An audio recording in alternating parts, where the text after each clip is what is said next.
Bienvenidos a nuestro podcast La Biblia en un año, día 18. Dice así: que venga tu reino. Su Majestad la Reina Isabel II ha gobernado el Reino Unido durante más de 70 años. Se ha convertido en la monarca británica con el reinado más prolongado. Cada año, el día de Navidad dirige un mensaje a la nación. En el 2014 expresó: para mí, la vida de Jesucristo, el Príncipe de Paz, cuyo nacimiento celebramos hoy, es una inspiración y un pilar en mi vida. Hace poco, citando el Evangelio de Juan, la monarca señaló que la luz de Jesús vence los momentos de oscuridad que sufrimos en el 2015. Enfatizó que la historia de Jesús cautiva nuestra imaginación, y su mensaje inalterable nos inspira no a la venganza ni a la violencia, sino a difundir amor en todo lugar y momento. Isabel II se refería a otro reino, un reino que Jesús vino a establecer y el cual vendrá a regir nuevamente. Jesús nos enseñó a orar: venga tu reino. Este reino no es otra cosa que el señorío y el reinado de Dios. Ahora vamos a leer Salmos 10 del 12 al 18. Dice así: levántate, Señor, castiga a esos perversos, no te olvides de la gente que sufre. Los perversos desprecian a Dios y piensan que Él no los castigará por lo que han hecho. Ellos no saben que tú te das cuenta de todo lo que sucede y que ves los problemas y sufrimientos de la gente. No saben que tú ayudas a los que sufren por culpa de los perversos y ayudas también a los huérfanos. Dios mío, destruye a los perversos. Acaba con todo el mal que han hecho. El Señor reinará por siempre, Él quitará a las naciones de la tierra. Señor, tú escucharás las oraciones de la gente humilde y le darás ánimo a su corazón. Préstales atención. Protege a los indefensos, haz justicia a los pobres y oprimidos. Que el ser humano no cause más violencia sobre la tierra. Primer punto: clama por la transformación de la sociedad. El Señor es Rey eterno. Dios tiene el control máximo de este universo, pero el salmista también clama a Dios: levántate, Señor, levántate, oh Dios, tu brazo. Pide en efecto que el reinado de Dios venga a la tierra. Cuando Dios se mueve, el hombre hecho de tierra no sigue, ya sembrando el terror. El salmista ora en particular por diversos grupos de personas. Pide por quienes son: primero, indefensos; segundo, atribulados; tercero, dolientes; cuarto, víctimas; quinto, huérfanos; sexto, desamparados; y séptimo, oprimidos. Si deseas ver venir el reino de Dios y que nuestra sociedad sea transformada, estas son las personas por quienes debes interesarte. Ahora vamos a hacer una pequeña oración. Señor, gracias por ser Rey. Pido por aquellos que son indefensos, atribulados, dolientes, víctimas, huérfanos, desamparados u oprimidos, que venga tu reino. Ahora vamos a leer Mateo 13 del 18 al 35. Jesús explica la historia del sembrador. Ahora escuchen lo que significa la historia del sembrador. ¿Qué significa la semilla que cae en el camino? Esa semilla es como algunos que oyen el mensaje del reino y no lo entienden. Viene el maligno y quita lo sembrado en ellos. ¿Qué significa la semilla que cae en el terreno pedregoso? Esa semilla es como aquellos que oyen el mensaje y lo aceptan rápidamente con alegría, pero no tienen raíz en sí y duran poco tiempo. Cuando surgen los problemas o la persecución por causa del mensaje, inmediatamente se dan por vencidos. ¿Qué significa la semilla que cae entre los espinos? Es como aquellos que oyen el mensaje pero dejan que las persecuciones de esta vida y el engaño de las riquezas ahoguen el mensaje y se vuelvan estériles. ¿Y qué significa la semilla que cae en tierra buena. Esas semillas son los que aceptan el mensaje, lo entienden y producen una buena cosecha. Dará mucho más de lo sembrado, hasta 100, 60 y 30 veces. Historia del trigo y la mala hierba. Entonces Jesús le contó otra historia. El reino de Dios se puede comparar con un hombre que un día sembró buena semilla en su campo, pero por la noche, cuando todos estaban durmiendo, vino su enemigo y sembró mala hierba entre el trigo, y luego se fue. Cuando el trigo creció y dio sus granos, también creció la mala hierba. Entonces los siervos del dueño de la cosecha se acercaron a él y le dijeron: Señor, ¿usted plantó semillas buenas? ¿No es cierto? Entonces, ¿por qué hay hierbas malas?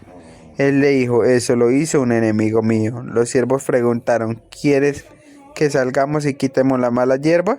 El dueño dijo: no, porque cuando estén arrancando la mala hierba pueden arrancar el trigo.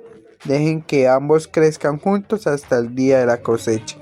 Cuando lleguen ese día, les ordenaré a los que recogen la cosecha que primero recojan la mala hierba y hagan un bulto para quemarlo, y después pongan el trigo en mi granero. Historia de las semillas de mostaza. Después Jesús les contó otra historia. El reino de Dios se puede comparar con una semilla de mostaza que un hombre sembró en su campo. Esta semilla es la más pequeña de todas, pero cuando crece se vuelve la planta más grande del campo. Se hace árbol a tal punto que vienen las aves y hacen nidos en sus ramas. Les digo otra historia. El reino de Dios se puede comparar con la levadura que una mujer mezcla con mucha harina. Al final toda la masa queda fermentada. Jesús le dijo todo esto a la gente por medio de historias.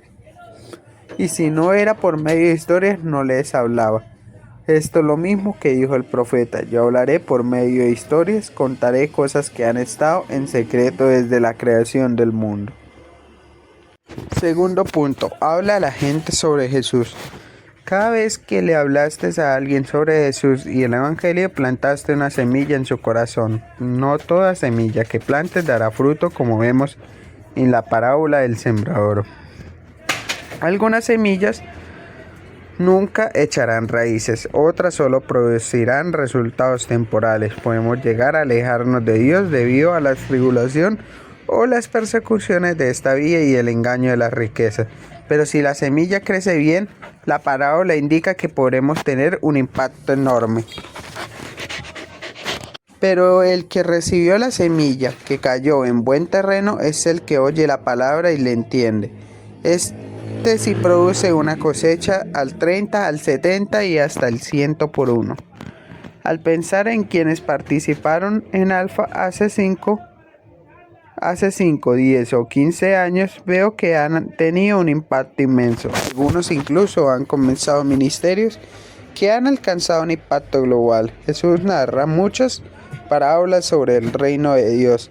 El reino de los cielos es la forma preferida de Mateo, siguiendo la habitual práctica judía de expresar reverentemente cielos en lugar de Dios. El reino es tanto ahora como todavía no. La parábola de Jesús sobre la mala hierba indica que hay un aspecto futuro del reino. Por el momento el trigo y la mala hierba crecen juntos. Un día habrá una cosecha y un juicio. Cuando Jesús regrese, el reino de Dios vendrá en toda su plenitud. Jesús prosigue diciendo que el reino de los cielos es como una semilla de mostaza que un hombre tomó y plantó en un campo. Aunque es la más pequeña de las semillas, al crecer es la planta más grande del huerto y se convierte en un árbol al que incluso se aproximan las aves y anidan en sus ramas. La metáfora de las aves sobre las ramas aparece algunas veces en el Antiguo Testamento, donde simboliza gente de todas las naciones convirtiéndose en parte de la familia de Dios. Jesús recordaba a sus oyentes que el reino de los cielos no sería para una nación, sino para todos, para todo el mundo. Hay muchos tipos de siembra. Por ejemplo, esta la plantación de la iglesia. Lo que se planta suele ser pequeño como una semilla de mostaza, pero al sembrar crece. Veo algunas iglesias Vea algunas de las iglesias plantadas por acción de nuestra congregación local y contemplo el enorme impacto que ejerce en su zona. Vienen las aves y anían en sus ramas, con gente que llega al reino de Dios de forma tan inesperada como habrán sido los creyentes gentiles para la nación judía. En distintas partes del mundo podemos ver el impacto de plantación de iglesias. Como señaló tiempo atrás Peter Warner, experto en crecimiento de iglesias, la plantación de iglesias es la forma de evangelización más eficaz conocida bajo el cielo. Jesús continúa hablando sobre el reino de los cielos como levadura que fermenta la masa. Tu influencia puede ser inmensa en tu hogar, familia, escuela, universidad, fábrica u oficina. Así es como se lleva a cabo la transformación de la sociedad. Vamos a hacer una pequeña oración. Señor, ayúdame a plantar tantas semillas como sea posible mientras procuro compartir la buena noticia de Jesús con los demás. Que venga tu reino en mi ciudad, nación y por todo el mundo.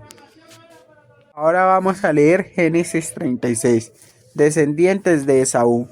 Estos son los descendientes de Esaú, que es Edom. Esaú se casó con mujeres de la tierra de Canaán. Sus esposas eran Ada, hija de Elón, elitita, Aholibama, hija de Ana, que era hijo de Zibeón el Jebeo, y Besamat, la hija de Ismael, hermana de Nebayot. Ada y Esaú tuvieron un hijo llamado Elifaz. Basemat dio a luz a Reuel. Aholibama dio a luz a Jeús. Jolán y Core, esos fueron los hijos de Esaú, nacidos en la tierra de Canaán. Luego Esaú tomó sus esposas, sus hijos y sus hijas, y toda la gente que vivía con él. También se llevó su grano, todos sus otros alimentos y todo lo que había conseguido en Canaán. Se fue a vivir a otra tierra lejos de su hermano Jacob. El ganado de Job y el ganado de Esaú aumentaron tanto que no era posible vivir todos juntos en la tierra de Canaán. Entonces Esaú se fue a vivir a la región montañosa de Seir. Esaú también es llamado Edom. Estos son los descendientes de Esaú, el antepasado de la gente de Edom, en la tierra montañosa de Seir. Estos son los nombres de los hijos de Esaú: Elifaz, hijo de Ada, una de las esposas de Esaú, y Reuel, hijo de Basemat, otra de las esposas de Esaú. Los hijos de Elifaz eran Temán, Omar, Sefo, Gatán y Wesnat. Elifaz también tenía otra esposa llamada Tima. Ella y Elifaz tuvieron un hijo llamado Amalet. Todos ellos eran nietos de Ada, una de las esposas de Esaú.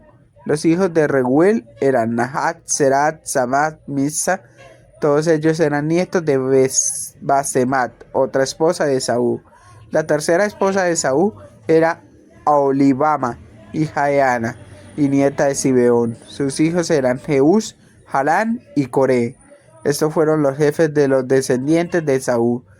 De Elifaz, hijo mayor de Esaú, los jefes fueron Temán, Omar, Sefot, Wesnet, Core, Gatán y Amelet. Ellos fueron los jefes de los descendientes de Elisafat en la tierra de Edom. Todos ellos eran nietos de Ada, una de las esposas de Esaú. De Reuel, hijo de Esaú, los jefes fueron Nahat, Serat, Samat y Misa. Ellos fueron los jefes de los descendientes de Reuel en la tierra de Edom. Todos ellos eran nietos de Basemat, otra de las esposas de Esaú. Los descendientes de la otra esposa de Esaú, Aholibama, hija de Ana, fueron los jefes Jeús, Jalán y Coré. Estos tres hombres fueron los jefes de sus familias. Todos estos hombres eran los jefes de los descendientes de Esaú, las tribus de Edom. Descendientes de Seir. Seir el Oreo vivía en Edom. Estos fueron sus hijos, Lotán, Sobal, Zibeón y Ana. Disón, Ezer y Disán. Todos estos hombres eran los jefes familiares de Oreos. Descendieron de Seir en Edom. Los hijos de Lotán eran Orid y Jomán. La hermana de él era Timma. Los hijos de Sobal eran Albán, Manahat, Jebal, Sefot y Onam. Los hijos de Sibeón eran Aya y Ana. Ana fue el que encontró las aguas termales en el desierto mientras cuidaba los burros de su papá Sibeón. Los hijos de Ana eran Disón, el hijo, y Aholibama, la hija. Los hijos de Disón eran Gemandán, Esban, Itran y Querán. Los hijos de Ezer eran Bailán, Sabán y Acán. Los hijos de Disán eran Uz y Arán. Estos son los nombres de los jefes de los Oreos: Lotán, Sobal, Sibeón, Ana, Disón, Ezer y Disán. Estos hombres eran los jefes de las tribus que vivían en la tierra de Seir. Los reyes de Edom. Los reyes de Edom. Estos fueron los reyes que gobernaron en la tierra de Edom, antes de que los israelitas tuvieran reyes. Bela, hijo de Beor, fue rey de Edom. Su ciudad se llamó Dinaba. Al morir Bela, Joabat, hijo de Sera de Bozarra, reinó en su lugar. Al morir Josabat, Husán de la tierra de los temanitas reinó en su lugar. Al morir Husán, Hadabat, hijo de Bedad, reinó en su lugar. Hadabat fue quien derrotó a Medián en la tierra de Moab. El nombre de su tierra era Abid. Al morir Adán, Salma de Masreca reinó en su lugar. Al morir Salma, Saúl reinó en su lugar. Saúl era de Rehobot, que quedaba junto al río Éufrates. Al morir Saúl, Balán Hanad, hijo de Acobor, reinó en su lugar. Balán Hanad, hijo de Acobor, murió, y Hadad reinó en su lugar. El nombre de su ciudad era Pau, y la esposa de él era Megitabel, hija de Matred y nieta de Mesap. Estos son los nombres de los jefes que descendieron de Saúl, mencionados en el orden de sus familias y de los lugares donde vivieron: Timat, Halbahet, Jabolibama, Ela, Pinón, Kenaz, Temán, Misar, Magdiel e Iram. Estos fueron los jefes de las tribus de Edom que vivían en la tierra heredada por Esaú, el antepasado de los edomitas. Ahora vamos a leer Génesis 37. José el soñador. Jacob se quedó a vivir en la tierra de Canaán, la tierra en la que había vivido su papá. Esta es la historia de la familia de Jacob.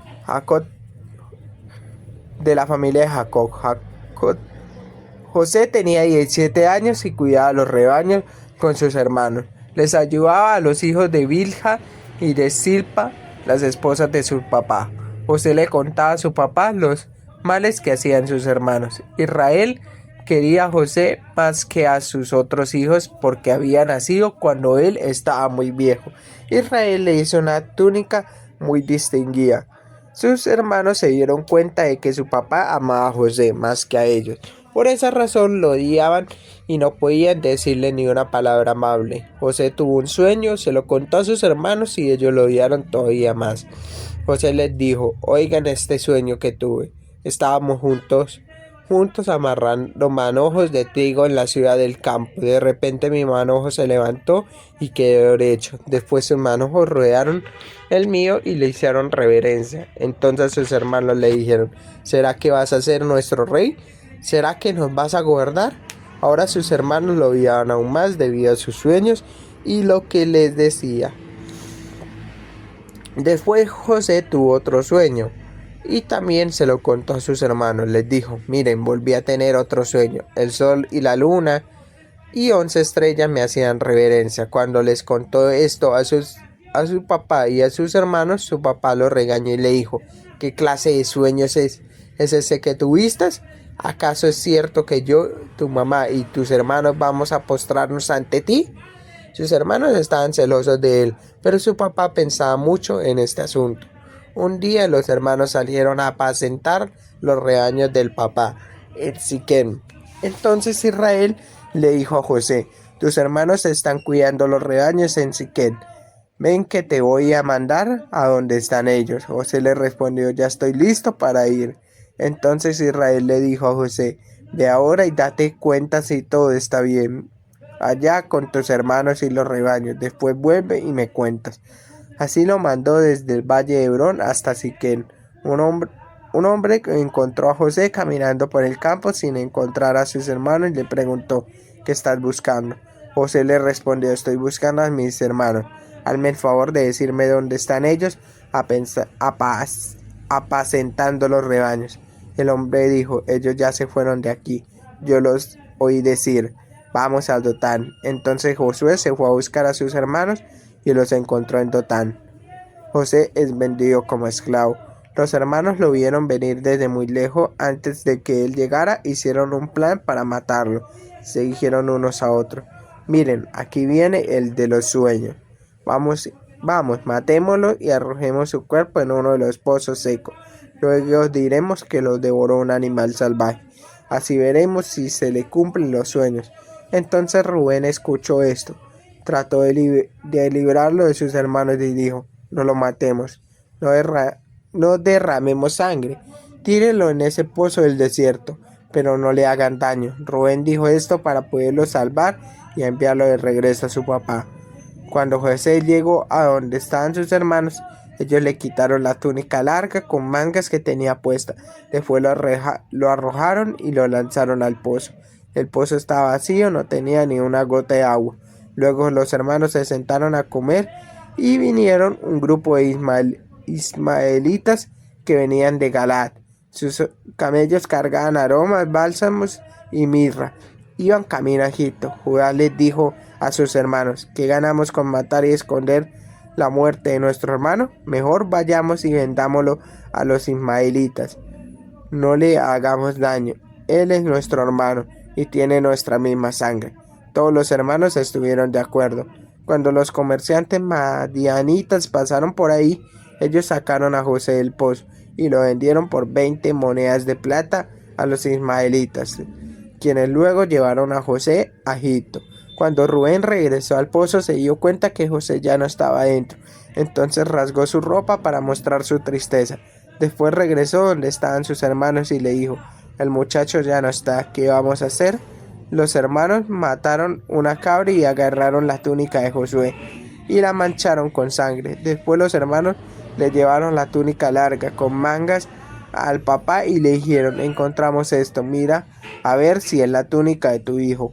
Jacob la reconoció y dijo: sí, esta es la túnica de mi hijo, y la devoró un animal salvaje. Con seguridad José quedó despedazado. Luego Jacob rasgó su vestido, se puso ropa áspera y por mucho tiempo estuvo de luto por su hijo. Todos sus hijos e hijas fueron a consolarlo, pero él se rehusaba a ser consolado y decía: voy a estar de luto por mi hijo hasta el día que me muera. Así hizo duelo por su hijo. Mientras tanto, los madianitas vendieron a Josué en Egipto a Potifar, el capitán de la guardia del faraón. Inclínate ante el Rey de Reyes. Hoy comenzamos la historia de Josué. Fue amado más que ningún otro de los hijos de Israel, y sus hermanos estaban celosos. Josué tuvo sus famosos sueños. Vio a sus hermanos inclinándose ante él. No hay duda de que Dios en ocasiones nos habla por medio de sueños. Ciertamente habló así a Josué. Mediante tales sueños vislumbró lo que disparaba el futuro y lo que Dios haría con él. Sin embargo, no siempre es sabio contarle a todo el mundo los sueños ni las visiones que tengan acerca de tu propia vida. José tenía 17 años, era inexperto. Su error fue contar sus sueños a todos. Esto generó mayor odio y celos más grandes. Sus hermanos dijeron: ¿De veras crees que vas a reinar sobre nosotros y que nos vas a someter? Aborrecían la posibilidad de que José llegara a ser su rey. Luego tuvo otro sueño en que los vio haciendo reverencia ante él. Su padre sabiamente simplemente observaba y meditaba en las palabras de José. Si no estás seguro de cómo responder a un sueño o una visión que te parezca originada por Dios, la respuesta más sabia es simplemente meditar en tu corazón. No obstante, de nuevo, con cierta insensatez, José cuenta el asunto a toda su familia. Sus hermanos se pusieron aún más celosos. Tramaron matarlo, lo vendieron a los madianitas, quienes a su vez lo vendieron a Potifar en Egipto, uno de los funcionarios del faraón, capitán de la guardia. José entonces quedó bajo otro rey en Egipto. Como resultado de la imprudencia de José en cuanto a compartir los sueños con sus hermanos, pasó por años de dificultades y pesares, pero Dios usó toda esta situación para desarrollar su carácter y prepararlo para la gran obra de su vida. El reinado del que leemos en el Antiguo Testamento era una anticipación del reino de Dios en el Nuevo Testamento. En el pasaje de hoy vemos una variedad de gobernantes humanos, desde los reyes y los jefes de Edom hasta el faraón de Egipto. Uno de los mensajes claves en estos últimos capítulos de Génesis es que Dios está en última instancia por encima y por detrás de todos los regentes humanos. Esto se evidencia de forma particular en la historia de José. A veces los giros y las vueltas de la historia parecen bizarros y aleatorios.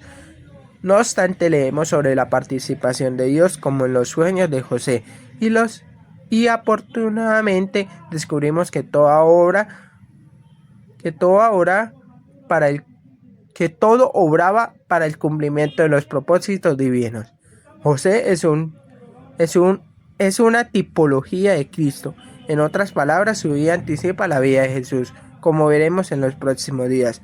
Pero aquí al comenzar vemos un constante evidente. Jesús también sabía cómo lo usaría Dios, pero fue muy discreto en cuanto a quiénes contárselo. De hecho, fue tan discreto que algunos se referían a ello como el secreto mesiánico. También vemos en este pasaje al inicio de las similitudes entre José y Jesús. Un día la gente se inclinaría ante José, y un día toda rodilla se doblará ante el Rey Jesús. En cuanto te inclinabas voluntariamente ante Jesús y lo reconoces como Rey supremo de tu vida, que te procuran menos los resultados de los diversos poderes que actúan en otros seres humanos a tu alrededor, por ejemplo, un maestro, un jefe o un gobierno. Ahora vamos a hacer una pequeña oración. Señor Jesucristo, Rey de Reyes, gracias porque al seguirte me pongo bajo tu reinado. Hoy me arrodillo ante ti y te confieso como Señor. Pido que venga tu reino en mi vida y en la vida de quienes me rodean. Pipañae, Génesis 36 del 1 al 37. A Jacob le vendría bien un ejemplar del libro para padres de familia. Favorecer a uno de tus hijos ocasiona problemas, pero Dios usa incluso nuestros errores para sus propósitos. Y recuerda que este podcast está hecho por el pastor Nicky Gumbel de la iglesia HB en Londres. Y el que le dio vida a este podcast fue Jesús David Rodríguez Rojas.